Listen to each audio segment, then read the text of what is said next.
Vous aimez lire, vous aimez l'univers du fantastique, ou vous êtes tout simplement curieux de découvrir de nouvelles choses. L'écrivain Mélanie de Coster est avec nous pour nous présenter son dernier livre. Bonjour. Bonjour. Vous êtes belge d'origine, mais vos nombreux voyages vous ont amené à poser vos valises dans notre région à Angers, où vous vivez désormais. Cet ouvrage s'intitule De Bibliothéca.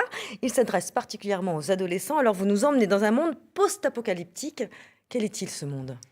C'est un monde où il n'existe plus aucune forme d'énergie. Il n'y a plus d'électricité, il n'y a plus d'Internet, les gens ont dû tout reconstruire.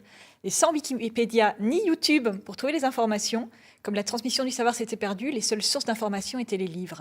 Ce qui a permis aux bibliothécaires qui avaient gardé précieusement les livres de devenir les maîtres du monde. Mais les personnages principaux sont des adolescents. Les personnages principaux sont des adolescents, dont notamment un jeune adolescent qui, lorsqu'une bibliothécaire est enlevée, décide de partir à son secours pour prouver que lui aussi peut être un héros qui peut être aussi fort que les bibliothécaires. Alors ça se passe, vous l'avez dit, autour du rôle central des bibliothèques et des bibliothécaires.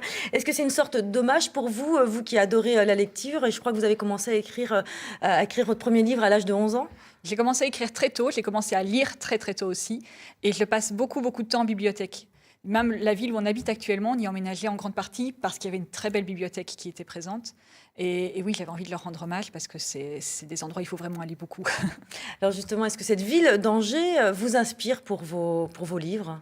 Alors tout, en fait, je me considère un peu comme une éponge émotionnelle. Tout va m'inspirer, les paysages, les décors, l'actualité, les gens que je rencontre. Et donc oui, forcément, il y a des choses qui se passent, qui se retrouvent plus ou moins transformées dans les livres que j'écris.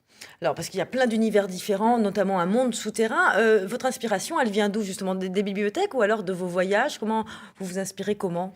De tout, de ce que je vais voir aussi en série, de ce que je vais lire aussi, forcément. On absorbe tout ce qui se passe. Et là, le monde souterrain, j'avais envie de montrer un monde où les gens se referment sur eux-mêmes, y compris physiquement, en fait. Se referment sur leur propre communauté.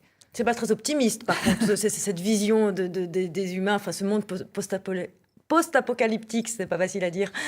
C'est très difficile à dire. Oui, c'est vrai que souvent, quand c'est une évolution en fait, de la manière dont les choses peuvent se passer, et dont, quand on est en mode survie, on se referme sur soi-même, et les pires travers, comme les meilleures choses, peuvent aussi se passer. C'est compliqué d'écrire pour les adolescents, c'est plus compliqué que pour écrire, entre guillemets, pour les adultes? Je ne pense pas que ce soit plus compliqué. Après, il faut être très attentif à ce qu'on écrit, parce qu'on a aussi un devoir un peu d'information et de transmission qui se passe.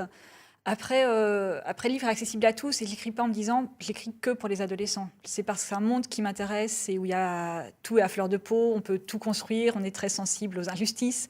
Et c'est ça qui est intéressant de montrer dans les livres, en fait, aussi. Merci beaucoup, Mélanie de Coster. Votre prochain livre sortira en juin. En attendant, vous pouvez donc découvrir et lire De Bibliothéca. C'est la fin de ce journal. Excellent après-midi à tous.